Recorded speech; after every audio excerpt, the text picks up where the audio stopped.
Dear students, तो हम vectors पढ़ रहे थे और वेक्टर्स में कल मैंने एक क्वेश्चन पे आपको छोड़ा था। ये क्वेश्चन तो कल आपको ध्यान होगा ही, जिसमें हमने सबसे पहले a प्लस बी निकाला था।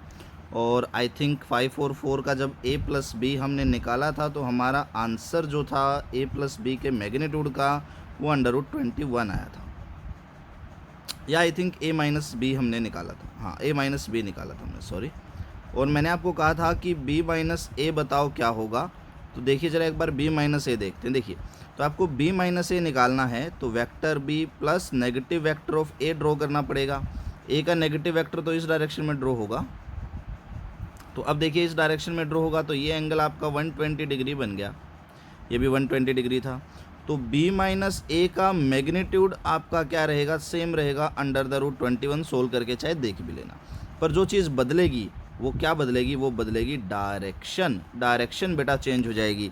अब यहाँ पर देखिए डायरेक्शन इन दोनों का वेक्टर का रिजल्टेंट इनके बीच में कहीं जाएगा। तो b माइनस ए की डायरेक्शन क्या हो गई है, चेंज हो गई है। तो हम ये बात बिल्कुल ध्यान से कहना है अब आपको कि a माइनस बी कभी भी इक्वल नहीं होता है b माइनस ए के। क्यों नहीं होता है? क्योंकि वेक्टर में मैग्नीट्यूड और डायरेक्शन दोनों मैटर करते हैं। इक्वल वेक्टर वो होते हैं जिनका magnitude as well as direction दोनों बराबर हों। यहाँ पर डायरेक्शन बराबर नहीं है तो a माइनस बी कभी भी b माइनस ए के इक्वल नहीं होगा। एक तरह से आप ये कह सकते हैं कि ये नॉन कम्यूटेटिव लॉ का ओबे कर रहा है, ठीक है ना। आज हम बेटा कुछ एक न्यूमेरिकल्स करेंगे वेक्टर एडिशंस के ऊपर। तो देखिए सबसे पहला न्यूमेरिकल है हमारे पास में, there are two forces of magnitude 5 newton and 12 newton. At what angle they must be added to get a resultant of, ठीक है ना। किस एंगल पे इनको ऐड करना है। अब हमें देखिए निकालना क्या है, एंगल थीटा हमें पता करना है। द रिजल्टेंट ऑफ, तो रिजल्टेंट देखिए पहले केस में इनके रिजल्टेंट का मैग्नीट्यूड होना चाहिए 17 न्यूटन, ठीक है। दूसरे केस में मैग्नीट्यूड होना चाहिए रिजल्टेंट का 7 न्यूटन। और तीसरे केस में कितना मैग्नीट्यूड होना चाहिए रिजल्टेंट का, 30 न्यूटन। हमें एंगल निकालना है। तो देखिए मैग्नीट्यूड पूछा है, फॉर्मूला हमें पता है, we know that r is equals to a square plus b square plus 2ab cos theta and whole under the root. पहला ही केस ले लेते हैं 17 न्यूटन का। तो मैं यहाँ पर रख देता हूँ 17, दोनों तरफ स्क्वायर कर देता हूँ, का स्क्वायर बराबर है, अंडर रूट तो हट जाएगा, स्क्वायर करूँगा तो इधर मैं स्क्वायर कर देता हूँ, इधर भी ये कट गया। 17 का स्क्वायर बराबर है ए का स्क्वायर, वेक्टर ए तो 5 न्यूटन है तो 5 का स्क्वायर कितना हो गया 25 प्लस बी का स्क्वायर 12 है, 12 का स्क्वायर कितना हो जाएगा 144 प्लस 2 इंटू में वेक्टर ए 5 इंटू में वेक्टर बी 12 इंटू में कोस ऑफ थीटा, ठीक है ना। हमें कोस थीटा निकालना है, इन दोनों को दूसरी तरफ ले जा सकते हैं। 17 का इधर स्क्वायर करेंगे, 17 का स्क्वायर कितना आ जाएगा, ये आ जाएगा 7 7 जा हो जाएगा आपके पास 49 और 7 2 जब 14 और 4 आई थिंक 8 और आई थिंक 289 हो जाएगा, जहाँ तक मेरा आइडिया है। ओके 289 ही होगा आई थिंक। चलिए ज़रा देखते हैं अभी। इजिकल्स टू ये हो जाएगा 9 और 169 प्लस में ये हो जाएगा आपके पास में 120 इंटू में कॉस थीटा। इसको इस तरफ ले गया मैं, 289 माइनस 169 इजिकल्स टू 120 इंटू में कॉस थीटा। तो यहाँ से ये चला जाएगा, अगर मैं आगे इसको यहीं पे सोल्व कर देता हूँ तो यह आ जाएगा आपके पास में 0 2 1 इजिकल्स टू 120 इंटू में कोस थीटा। इसको मैं काट देता हूँ, यहाँ से 1 बचेगा तो 1 इजिकल्स टू कोस थीटा। बेटा यहाँ से सोल्व करेंगे तो theta comes out to be 0 degree, क्योंकि कोस 0 पे 1 होता है, ठीक है ना। तो पहले केस में आपको पता लग गया कि अगर मैं इन दोनों के बीच का एंगल 0 डिग्री रखूँगा तो इनका रिजल्टेंट कितना आएगा 17 न्यूटन। अब आपको केस 2 और केस 3 इसी तरह से क्या करने हैं, सॉल्व करने हैं और डाउट सेशन में अपने आंसर मेरे पास पोस्ट करने हैं। ये क्वेश्चन आपकी फेयर कॉपीज़ में भी होने चाहिए बेटा, ठीक है। नेक्स्ट देखते हैं। देखिए नेक्स्ट में देखिए हमारे पास में दो वेक्टर हैं। वेक्टर ए है 4i minus 3j, vector b है 6i plus 8j। You have to find the magnitude and direction of a plus b करना है हमें। देखिए तो a plus b equals to vector a कितना हो गया 4i माइनस 3j प्लस में वेक्टर बी कितना हो गया 6i प्लस में 8j। अब मैं i में i ऐड कर देता हूँ, 6 और 4 कितना आ जाएगा 10i, 8j प्लस है 3i माइनस है कितना आ जाएगा प्लस के 5j आ गया। तो ये मेरे पास में रिजल्टेंट आ गया मेरा। अब इस रिजल्टेंट में देखिए ये वेक्टर है, इसमें डायरेक्शन भी है और इसमें क्या है, इसका मैग्नीट्यूड भी है। तो मुझे दोनों अलग अलग बताने हैं। तो मैंने आपको मैग्नीट्यूड निकालने का फॉर्मूला बताया था कि x का जो कोफिशिएंट है उसका स्क्वायर, यानी कि i का जो कोफिशिएंट है उसका स्क्वायर, तो 10 का स्क्वायर, प्लस में j का जो कोफिशिएंट है उसका स्क्वायर यानी कि 5 का square, and whole under the root. Solve करेंगे तो कितना आ जाएगा, 100 प्लस में 25 अंडर द रूट। तो ये कितना आ जाएगा आपके पास में, 125 अंडर द रूट। अब मेरे ख्याल से आप इसको ईजिली सोल्व कर सकते हैं 125 को, ठीक है। मैग्नीट्यूड आ गया। अब देखिए डायरेक्शन निकालते हैं बेटा। डायरेक्शन के लिए मैं डायरेक्शन निकालने के लिए तुम्हें एक आइडिया दे देता हूँ। ये मेरे पास में मेरा कोऑर्डिनेट प्लेन हो गया, इधर मेरा x एक्सिस है, इधर मेरा y एक्सिस है। अब मुझे बताओ x की डायरेक्शन में इन दोनों में से कौन सा वेक्टर होगा, i वाला कि j वाला। आप कहेंगे सर कि x की डायरेक्शन में तो हमारा यूनिट वेक्टर i होता है, यही होता है, और जो y है उसकी डायरेक्शन में यूनिट वेक्टर कौन सा होता है, j। चलो ज़रा, अब ये मेरे पास में r है 10 + 5 के बराबर, यानी कि यहाँ पर कोई मेरा पॉइंट है जिसका एक कोऑर्डिनेट 10 है और एक 5 है, यानी कि x एक्सिस वाला तो 10 है, ये डिस्टेंस तो मेरी कितनी हो गई 10, और ये मेरी कितनी हो गई, ये वाली डिस्टेंस मेरी कितनी हो गई 5। ये मेरे पास में एक राइट एंगल ट्रायंगल बन गई, ये कोई एंगल मान लो अल्फ़ा है। मुझे x एक्सिस के साथ इसकी डायरेक्शन निकालनी है। अब मैं इस ट्रायंगल के अंदर, राइट एंगल ट्रायंगल के अंदर ट्रिग्नोमेट्री लगा सकता हूँ। क्या कहूँगा, tangent alpha is equals to perpendicular 5 upon में बेस 10। तो यहाँ से टेंजेंट अल्फा की वैल्यू कितनी आ जाएगी मेरे पास में 1/2, ठीक है ना। तो ये मेरे पास में क्या आ जाएगा, मेरा एंगल। समझ गए बेटा। नेक्स्ट देखते हैं। देखिए ये बड़ा अच्छा क्वेश्चन है। An airplane heads due to north. तो देखिए कभी भी तुम्हें अगर इस तरह के क्वेश्चन मिल जाएं जिनमें डायरेक्शंस हों, तो आप डायरेक्शंस ड्रॉ करेंगे अपने डायग्राम में, उससे ईजी रहता है। नॉर्थ ये हो गया, साउथ ये हो गया, ईस्ट ये हो गया, वेस्ट ये हो गया। एक एरोप्लेन है, heads due to north at 100 metre per second. ये कोई एरोप्लेन है, मान लीजिए मैं यहाँ पर एरोप्लेन दिखा देता हूँ। ये मेरा एरोप्लेन है, नॉर्थ की तरफ जा रहा है 100 मीटर पर सेकेंड से,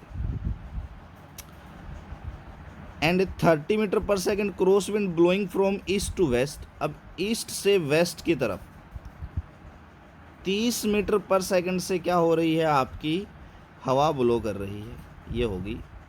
तो ये तो होगी 30 मीटर पर सेकेंड। आपको बताना क्या है, रिजल्टेंट वेलोसिटी बतानी है। तो देखिए रिजल्टेंट वेलोसिटी क्या बन जाएगी हमारे पास में। मान लो वेलोसिटी ऑफ एरोप्लेन को मैं लिख लेता हूँ 100 मीटर पर सेकेंड, गिवन है। वेलोसिटी ऑफ विंड को मैं लिख लेता हूँ 30 मीटर पर सेकेंड। देखो अब मेरा एरोप्लेन तो जा रहा है नॉर्थ की तरफ, तो ये तो मेरा एरोप्लेन हो गया ए, और मेरी विंड जा रही है ईस्ट से वेस्ट की तरफ, ये मेरी विंड हो गई। दोनों के बीच में एंगल कितना हो गया, 90 डिग्री। तो अब आप इनकी रिजल्टेंट वेलोसिटी निकाल सकते हैं। वी आर से लिख देता हूँ, क्या हो जाएगा, वी ए का स्क्वायर प्लस वी डब्ल्यू का स्क्वायर, भी लॉ ऑफ पैरेललोग्राम लगा दिया, वेक्टर ए का स्क्वायर प्लस बी का square plus 2 times of vector a vector b cos of theta and whole under the root. भाई क्यों लगाया हमने, क्योंकि डायरेक्शन और मैग्नीट्यूड दोनों थे, तो सिंपली ऐड नहीं कर सकते, लॉ ऑफ पैरेललोग्राम से ऐड करेंगे। तो V R is equals to cos 90 क्या हो जाएगा, 0, क्या आ जाएगा, we A square plus we W square and whole under the root. ठीक है ना बेटा। तो इसमें अब आप वैल्यूज़ पुट करके इसको मेरे ख्याल से इजीली सोल्व कर सकते हैं। अब इस क्वेश्चन में कुछ नहीं बचा। चलिए इसी के साथ हम नेक्स्ट देखते हैं। ये बड़ा अच्छा क्वेश्चन है, बड़े ध्यान से देखना है, बल्कि देखना क्या, मैं कहता हूँ कि आप स्क्रीन को थोड़ी देर के लिए यहाँ पर पॉज कीजिए, इस क्वेश्चन को अब अपने आप ट्राई कीजिए और फिर मेरे साथ इसका आंसर मैच करना, ठीक है। ओके, मेरे ख्याल से आप सब ने देख लिया होगा, ट्राई भी कर लिया होगा। चलिए ज़रा सॉल्यूशन देखते हैं इसका। देखिए क्या कह रहा है, if the sum of 2 unit vector is a unit vector. Let us suppose मैं मान लेता हूँ मेरे पास में कोई एक यूनिट वेक्टर है ए, इसका मैग्नीट्यूड कितना होगा 1। यूनिट वेक्टर है तो मैग्नीट्यूड 1 ही होगा। कोई दूसरा वेक्टर है बी, इसका मैग्नीट्यूड भी कितना होगा 1, क्योंकि दोनों ही यूनिट वेक्टर्स हैं। अब देखिए क्वेश्चन क्या कह रहा है, क्वेश्चन ये कह रहा है the sum of 2 unit vector is a unit vector. इन दोनों का सम यानी कि इनका रिजल्टेंट, उसका मैग्नीट्यूड भी कितना है, 1 है। Then the magnitude of their differences. ठीक है, तो आपको बताना है what is the resultant of a minus b. ठीक है ना। तो resultant of a plus b का मैग्नीट्यूड आपको दे दिया है, resultant of a plus b, और इसका जो मैग्नीट्यूड है वो आपको 1 दे दिया है। आपको बताना what is the resultant of a minus b. अब देखो, अगर मुझे ए माइनस बी निकालना है तो मैं क्या कर सकता हूँ, यहीं से स्टार्ट कर देते हैं, ठीक है ना। मैं क्वेश्चन को यहीं से स्टार्ट कर देता हूँ। तो ये जो रिजल्टेंट था वो किसका था, ए प्लस बी का मैग्नीट्यूड। तो मुझे निकालना क्या है, resultant of a minus b, ठीक है ना, मैग्नीट्यूड ऑफ डिफरेंस। ठीक है, तो मैं कह देता हूँ रिजल्टेंट ऑफ डिफरेंस को मैं डी से रिप्रेजेंट कर देता हूँ। R d is equals to vector a का स्केयर प्लस बी का स्केयर माइनस में, या आप कह सकते हो प्लस में, 2ab cos of theta. Actual में देखें तो अगर आप ऐसे डायरेक्ट करेंगे तो कन्फ्यूज़न होगा आपको। एक काम करते हैं, इसको ऐसे नहीं करते हैं, इसका डायग्राम बना लेते हैं एक बार। देखिए, लेट अस सपोज मेरा वेक्टर ए इधर गया, मान लीजिए मेरा वेक्टर बी इधर गया, थीटा है एंगल दोनों के बीच का। मुझे क्या करना है, इनका डिफरेंस निकालना है। तो मैंने आपको बताया था डिफरेंस निकालने के लिए वेक्टर बी का क्या करना पड़ेगा, हमें नेगेटिव वेक्टर ड्रॉ करना पड़ेगा। ये हो गया नेगेटिव वेक्टर। अब ये जो एंगल बनेगा ये क्या बनेगा, 180 डिग्री माइनस थीटा, यही बनेगा। अब मैं यही यहाँ आर डी के फॉर्मूले में लिख देता हूँ, अब क्लियर हो जाएगा। तो ये क्या बन जाएगा आपके पास में, ये बन जाएगा r d is equals to vector a का स्क्वायर प्लस बी का square plus 2ab cos of 180 degree minus theta. इधर मैं स्क्वायर कर देता हूँ, स्क्वायर रूट हटा। अब देखो, ये आ गई इक्वेशन 1। मैं डिफरेंस निकाल सकता हूँ ईजिली अगर मुझे ये थीटा पता हो, क्योंकि मुझे ए और बी का मैग्नीट्यूड पता है, ये तो 1 है, पर मुझे थीटा नहीं पता, तो मुझे थीटा निकालना पड़ेगा। अब थीटा निकालने के लिए हमें पता है इन दोनों का सम किसके बराबर है, 1 के बराबर है। तो मैं कह देता हूँ आर फोर सम का square is equals to vector a का स्क्वायर प्लस बी का स्क्वायर प्लस 2ab। सम के लिए तो सीधा इसी डायरेक्शन में जाएंगे, क्या आ जाएगा, कोस थीटा। अब सम है 1, तो 1 का स्क्वायर तो 1 हो जाएगा, ए का मैग्नीट्यूड भी 1, बी का मैग्नीट्यूड भी 1, 2 इंटू में ए भी 1, बी भी 1, और इंटू में क्या आ गया, कोस थीटा। यहाँ ए के से ए कैंसिल आउट हो जाएगा, ए के इधर जाएगा माइनस हो जाएगा, तो -1 इज इक्वल्स टू 2 इंटू में कोस थीटा। ठीक है ना। यहाँ से अगर आप आगे करें तो क्या लिख सकते हैं, आप लिख सकते हैं cos theta is equals to, इधर जाएगा -1/2 आ गया। नेगेटिव का मतलब है कोस सेकंड क्वाड्रेंट में होगा, कोस सेकंड क्वाड्रेंट में ही नेगेटिव होता है। तो कोस थीटा की वैल्यू इसको सोल्व करने पर आ जाएगी आपकी 120 डिग्री सेकंड क्वाड्रेंट में। ठीक है ना, क्योंकि कोस क्या होता है, देखिए बेटा, अगर मैं यहाँ क्वाड्रेंट बनाता हूँ तो यहाँ कहीं एंगल बनेगा आपका, ये कोई एंगल बनेगा, सेकंड क्वाड्रेंट में जाएगा। ठीक है ना, और कोस किसके ऊपर होता है आपका, हाफ 60 डिग्री पर। तो मुझे पता लग गया ये एंगल 60 डिग्री है, 180 में से घटाऊंगा तो ये कितना बन जाएगा, 120 डिग्री। तो मेरे पास में ये एंगल आ गया। अब मेरे पास में एंगल आ गया तो मैं मेरी इक्वेशन 1 में इजीली पुट कर देता हूँ इस एंगल को। मैं यहाँ लिख देता हूँ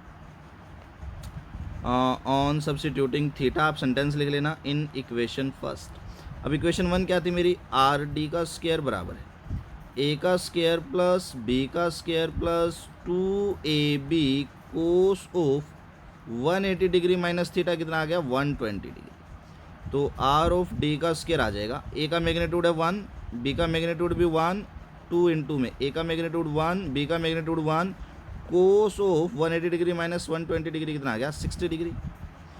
तो आर डी का स्क्वायर आ जाएगा, 1 + 1 हो गया 2, प्लस में 2 इंटू में कोस 60 क्या होता है, हाफ, कट गया, कितना बन गया ये 3।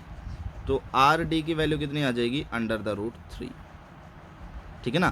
तो अगर दोनों यूनिट वेक्टर का मैग्नीट्यूड एक यूनिट वेक्टर है सम में, तो उनका जो डिफरेंस होगा वो कितना होगा, √3 होगा। ठीक है, हल्का सा टिपिकल क्वेश्चन था, थोड़ा सा ध्यान से करना है। सबसे पहले दोनों के बीच का एंगल निकालना है, फिर डिफरेंस के फॉर्मूले में उसकी वैल्यू को क्या कर देना है, पुट कर देना है। ठीक है, अब चलिए ज़रा आगे देखते हैं एक और छोटी सी बात। कई बार एग्जामिनर क्वेश्चन पूछ लेता है कि वी हैव 2 वेक्टर्स, हमारे पास में 2 वेक्टर्स हैं, 4 Newton and 5 Newton. Which of the following combination is not possible. Following resultant भी कह सकते हो, इज नॉट पॉसिबल। इनमें से कौन सा रिजल्टेंट पॉसिबल नहीं है? कुछ भी नहीं दिया होता, सिर्फ वेक्टर के मैग्नीट्यूड दे रखे होते हैं। आंसर में दिया मिलता है आपको कुछ इस तरह से कि 1 न्यूटन नहीं हो सकता, या 9 न्यूटन नहीं हो सकता, ठीक है ना, या 6 न्यूटन नहीं हो सकता, या 10 न्यूटन नहीं हो सकता। अब इस तरह के क्वेश्चंस को कैसे करेंगे, देखिए बेटा। अब मेरे पास में ये दो वेक्टर हैं, 4 न्यूटन और 5 न्यूटन, ये किस किस तरह ऐड कर हो सकते हैं हम ये देख लेते हैं। भाई हो सकता है 5 न्यूटन इधर हो, 4 न्यूटन भी इसी डायरेक्शन में हो सकता है 4 न्यूटन यहाँ हो किसी एंगल थीटा पे, हो सकता है 4 न्यूटन यहाँ हो किसी अगला एंगल अल्फ़ा पे, हो सकता है यहाँ हो सकता है यहाँ हो। तो मैं क्या कर लेता हूँ, मैं इन सारे कॉम्बिनेशन से एक रेंज निकाल लेता हूँ कि 4 न्यूटन और 5 न्यूटन का मिनिमम और मैक्सिमम वैल्यू कितनी हो सकती। देखिए 4 न्यूटन और 5 न्यूटन की मैक्सिमम वैल्यू कब होगी, जब ये दोनों ऐड हो जाएंगी, दोनों के बीच का एंगल 0 हो जाएगी, यानी कि मैक्सिमम वैल्यू होगी 4 + 5 = 9 न्यूटन। तो इसका मतलब है अगर एंगल 0 हो तो इनका रिजल्टेंट 9 न्यूटन हो सकता है, तो ये तो पॉसिबल है। अब मिनिमम वैल्यू क्या होगी, मिनिमम वैल्यू हो जाएगी आपके पास में, घटा दूँ 5 - 4 कितना, 1 न्यूटन, तो 1 न्यूटन वाला भी पॉसिबल है। अब इस 1 से 9 न्यूटन के बीच जितने भी फोर्सेज हैं वो सारे कॉम्बिनेशन पॉसिबल हैं, क्योंकि एंगल चेंज होगा तो 1 से 9 न्यूटन के बीच आंसर आना है। अब 6 देखो 1 से 9 के बीच में, तो ये भी पॉसिबल है। अब 10 अगर आप देखें तो 1 से 9 के बीच में नहीं है, इसका मतलब 10 मेरा पॉसिबल नहीं। ये क्वेश्चन जो है, जो आपका सबसे पहला क्वेश्चन था, एक बार चलते हैं आज के सबसे पहले न्यूमेरिकल पे, बड़ा सोच समझ के दिया गया था ये देखो 17 न्यूटन, 7 न्यूटन और 30 न्यूटन।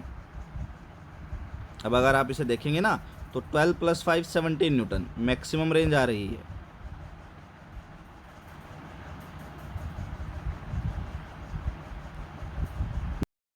तो इसमें ये जो 30 न्यूटन है ये पॉसिबल ही नहीं है, क्योंकि ये इनकी रेंज के बाहर है। तो ये जो क्वेश्चन है बड़ा सोच समझ करके यहाँ पर 30 न्यूटन दिया गया था बेटा, ताकि आपका जो लास्ट क्वेश्चन वाला कॉन्सेप्ट है ये क्लियर हो सके, ठीक है ना। तो आपको जो है इस क्वेश्चन में ध्यान रखना है, 30 न्यूटन पॉसिबल ही नहीं है, तो इसका कोई भी एंगल नहीं आएगा, ठीक है। तो लास्ट तक जाने के बाद ही मेरे पास डाउट में ये क्वेश्चन आना चाहिए। Thank you, have a great day ahead.